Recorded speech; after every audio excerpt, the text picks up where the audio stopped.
change is a potentially enormous project for the region. We started this with a vision 2 years ago to build the U.S. innovation hub for circular economy technologies, advancing sustainable manufacturing. I think the people who had that idea around that table back then was about 10 or 12. Today, we have 400 plus in this hotel that are here to learn, share, network, and join that mission, which is just really, really awesome to see. Sustainability is something that, whether you are small or large, needs to be a part of your manufacturing fabric, right? It's not just about the environment, it is also about economic efficiencies, supply chain resilience. And so we have participants all along that supply chain that want to get involved in this because they see it in their own goals, whether that's about access to the supply chain, whether that's about lowering their emissions and meeting sustainability goals in the long term, or if it's just about advancing technologies and finding partners and infrastructure and investment capital to do that. How would your business benefit from more and better data related to reusable materials and supply chain input? Most of the metals industry in Kentucky, be it steel, copper, or aluminum, we predominantly work with recycled material. A lot of people don't know this, but Nucor and North American Stainless, they use about 80% of their feedstock as recycled feedstock. Novelis and Logan Aluminum, we have about 72% of our material coming from post-consumer recycled material. One of our biggest challenges is getting access to that material. Metals, unlike others, metals can be recycled further more often. Like aluminum can be perennially recycled forever, so it doesn't lose its properties. So using recycled material uses 5% of the energy we need. That's very important. Having access to the recycled material and knowing where to get it from and the data is very important for us to, that's a big part of our economic impact. One of the biggest challenges of using recycled content is the variability. You know, as an integrated chemical company, we're used to very consistent raw materials that we get from refineries and other sources. But when you're working with recycled content, every shipment is different. Every shipment has nuances that impact our manufacturing processes. And so better data would allow us to be able to anticipate those fluctuations and to optimize our processes accordingly. In addition to that, supply is another challenge. I mean, all industries have supply chain challenges, but it would seem that recycled content is especially fraught with that challenge because you're working with what could be trash. You're working with things that are not necessarily produced with intent.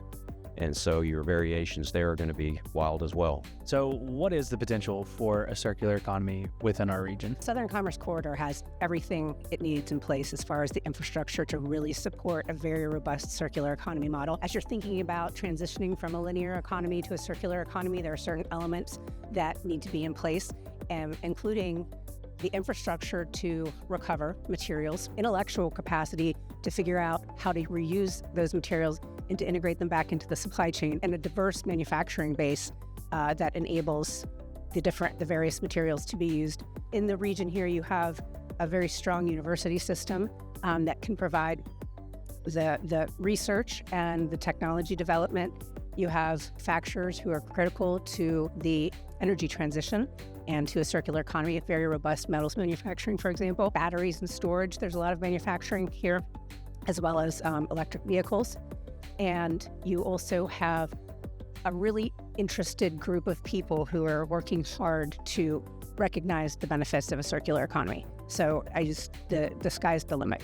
When we come to Kentucky, in our region, Kentucky, Tennessee, this region, the numbers are far lesser than US average. So a post-consumer aluminum is at 16% today. Just the beverage can circular economy is in hundreds of millions of dollars if we can bring it back and not let it go to the landfills.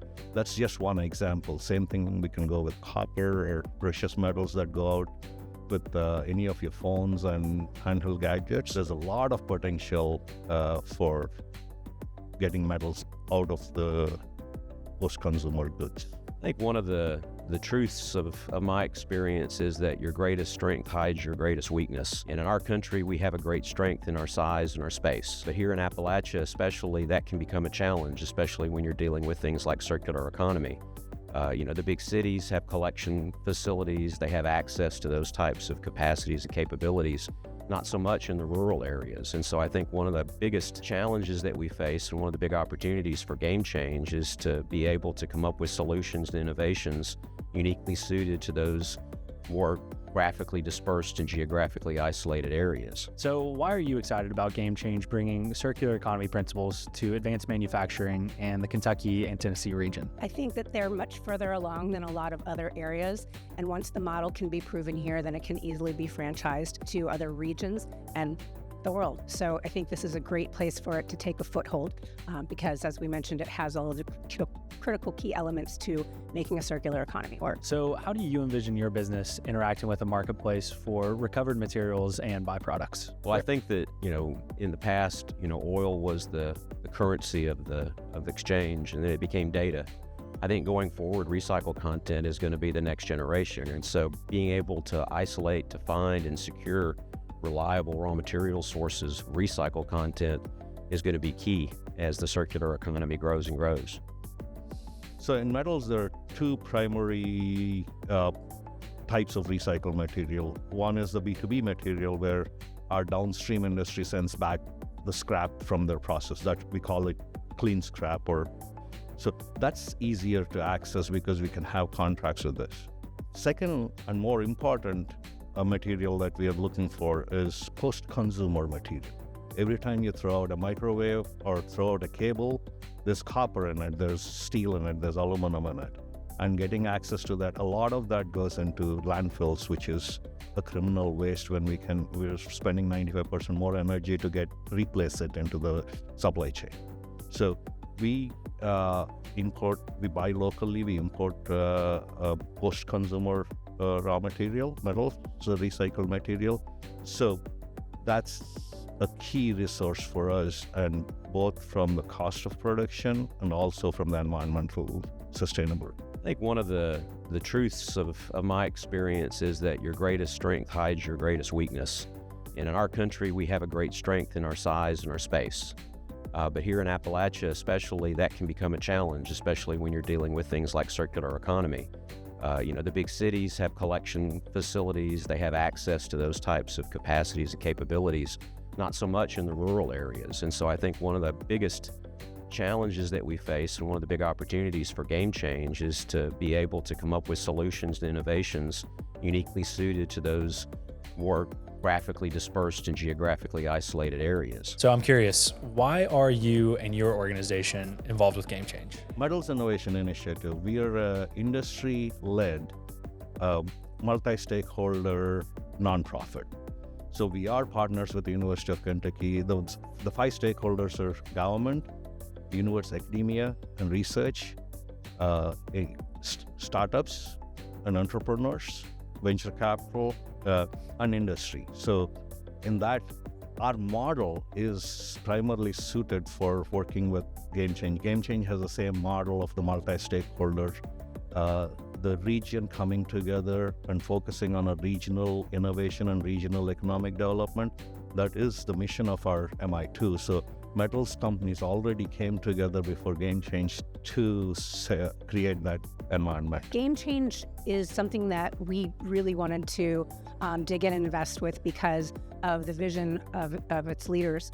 The leadership of the Game Change organization is absolutely driven and well-positioned to really make this circular economy hub happen. And so we wanted to be a part of that. So circularity is an integral part of our solution. I mean, that's innovation is what Eastman Chemical is about. And today, innovation at beginning of life and end of life is what's differentiating products.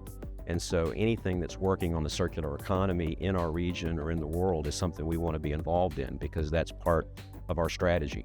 And so specifically being able to work with and help in the Game Change initiative is an opportunity for us to not only help create that, but also to be a part of it and to take advantage of the materials that come out of that, to be able to use those as feedstocks and be able to support growth in our region. We hope that you've enjoyed what you've heard. We hope you learned something about the circular economy and what the Game Change project is all about. We have an alliance. If you're interested in getting engaged, join us, join this cause, join this mission, and help us develop the U.S. Innovation Hub for Circular Economy.